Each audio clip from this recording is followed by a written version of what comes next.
Čaute všetci, dnes si vyčistíme striekaciu pištoľ a zároveň si ju pretesníme novým tesnením.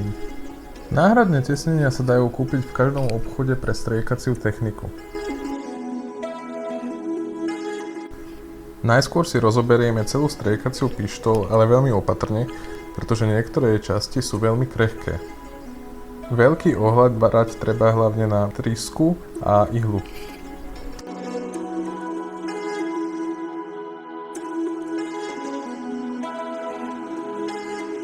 Ak sme si všetko pekne porozoberali, môžeme začať čistiť.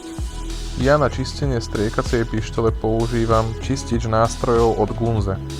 Ďalej používam štetec, tampony do uší a kefky na čistenie striekacích pištolí.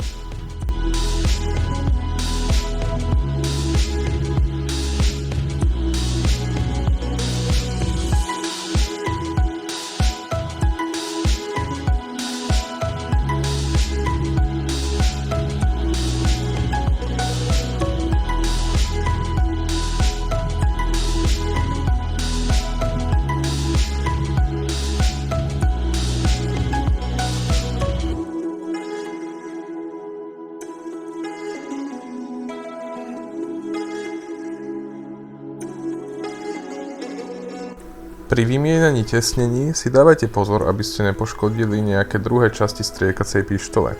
Pri vymieňaní nových tesnení nepoužívajte žiadne ostré predmety, mohli by ste poškodiť tesnenie.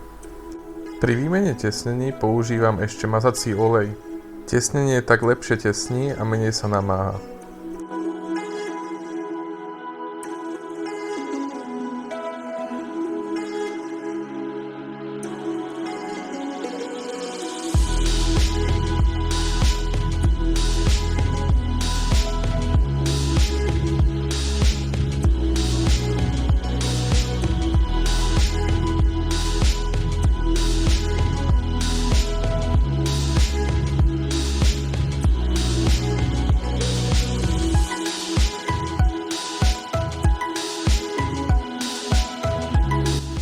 Ešte zvyknem namazať pohyblivú časť spúšte.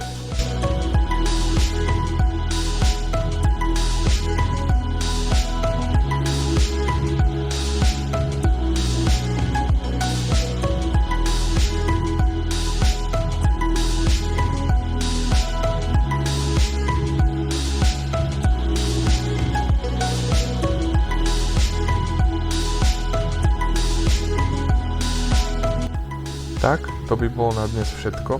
Ak sa ti video páčilo, daj like a odber a vidíme sa pri ďalšom videu.